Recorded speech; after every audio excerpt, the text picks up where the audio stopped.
Promesse biblique du jour. Bonjour à tous. Retrouvons aujourd'hui la deuxième partie des 5 clés pour devenir un chrétien heureux. Dans la première partie, on a vu ne te stresse pas facilement.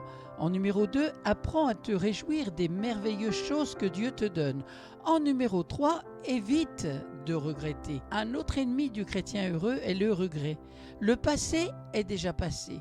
En regrettant ce que tu aurais dû faire, ce que tu aurais voulu faire ou ce que tu n'as même pas pensé faire, il y a 5 minutes, 1 mois, 1 année, 5 ans, 10 ans, ton présent va aussi filer sous tes yeux sans que tu puisses réellement en profiter. Oui, tu aurais dû saisir une opportunité au travail, mais tu ne l'as pas fait.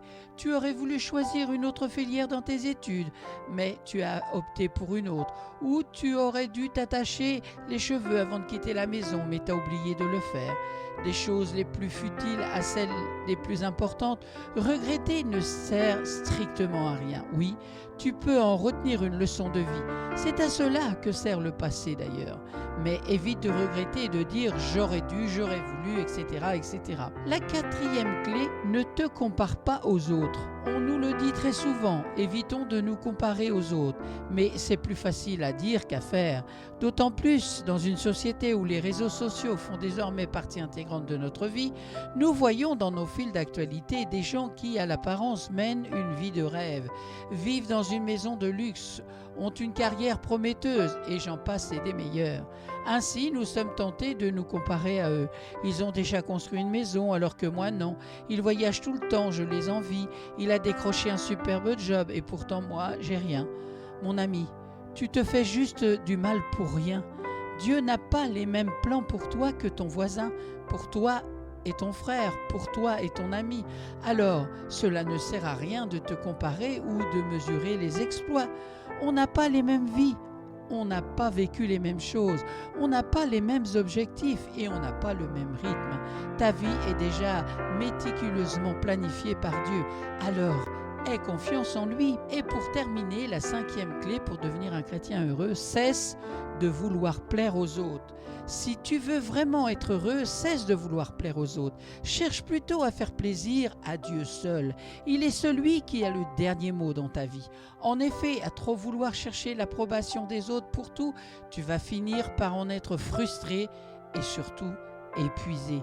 En revanche, une fois que tu parviens à te libérer du regard d'autrui, de cette peur de ne pas être à la hauteur des attentes de la société, alors tu auras trouvé la clé de ton bonheur. Cela peut être en rapport avec ton choix de carrière, de partenaire, d'études ou bien plus encore. Assure-toi seulement que Dieu t'a donné son feu vert.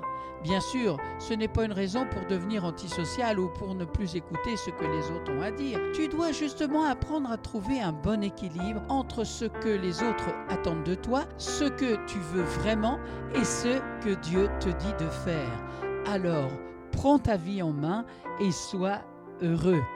Amen. Je vous rappelle ce verset dans le psaume 23, verset 6. « Oui, le bonheur et la grâce m'accompagneront tous les jours de ma vie et j'habiterai dans la maison de l'Éternel jusqu'à la fin de mes jours. » Et dans Jean chapitre 14, verset 27, « Je vous laisse la paix, je vous donne ma paix, je ne vous donne pas comme le monde donne, que votre cœur ne se trouble point et ne s'alarme point. » Merci Seigneur, parce que tu nous aides aujourd'hui à comprendre ce que tu attends de nous, à changer de mentalité. Saint-Esprit, viens à notre aide, à notre secours, car tu es celui qui peut tout faire avec nous, pour nous et en nous.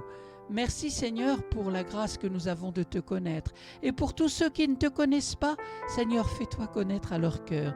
Révèle ta puissance d'amour de Père dans le beau nom de Jésus. Amen. Merci d'avoir pris du temps pour écouter Promesse biblique du jour. Je vous souhaite bon courage, bonne méditation et prenez bien soin de vous. À très bientôt.